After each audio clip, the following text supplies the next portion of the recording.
I'm not a stereotype. I'm Kreunen, and I proudly belong to a fraternity. So having grown up in South Africa, my school back there, we had these houses. They were kind of like what you have in Harry Potter.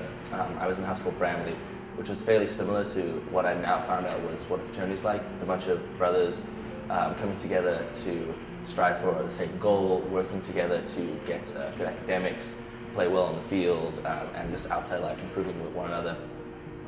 So coming to college in the US, finding out what a fraternity was kind of hit home to me. It was a lot like what I had back in South Africa, and I wanted to be a part of that. I wanted to be a part of an establishment where a bunch of brothers come together, hold each other accountable for who they are, their standards, their character, help each other excel academically, extracurriculars, on the field and off the field, and give me some guidance, especially freshman year where you're confused by what you're going to be doing in college. You don't know where your life's going to be heading, what you want to be, who you really are, give you an identity.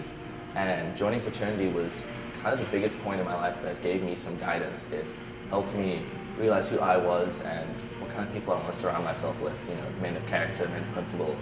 And it kind of turned me from being into this scared little boy, from freshman year to a man, very quickly by going through the process and being exposed to these amazing experiences where I can work to help other people's lives. We can do philanthropies. I can have these awesome opportunities, that will benefit me and others down the road.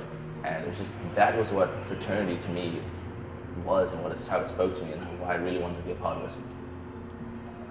The community I have within my fraternity has helped me a lot in growing who I am, in making me less selfish, making me want to help others. The philanthropies that we hold here, raising thousands of dollars to help those in need, those who aren't as fortunate, really makes me feel like I'm doing something great. It makes me feel like I'm helping those around me. Me coming from South Africa to the US, where I didn't know what I was doing. We had to build ourselves up from very little to come here.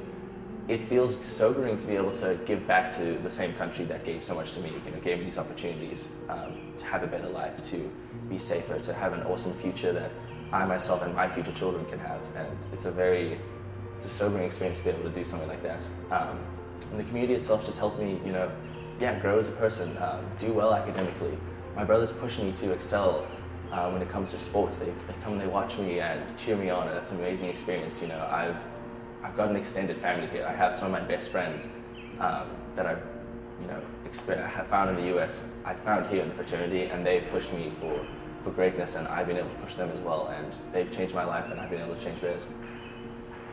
Extracurricular-wise, aside from being a fraternity member, I'm also part of the Wealth Creation Scholars, the Emerging Markets Club, the Young Entrepreneurs Association. I also play water polo here for the club team at IU. I'm the vice president and captain, and I'm also the captain of the women's club team. And I've been doing that for 2 years. I've been playing for about 3 years. We've gone to nationals and got to represent IU at a very high level. So there's a lot that I do just outside of a fraternity that people may not always realize that we all do. We're not just here to have fun and just mess around for our 4 years. We're really here to better ourselves and better those around us. I'm not a stereotype. I'm a fraternity man.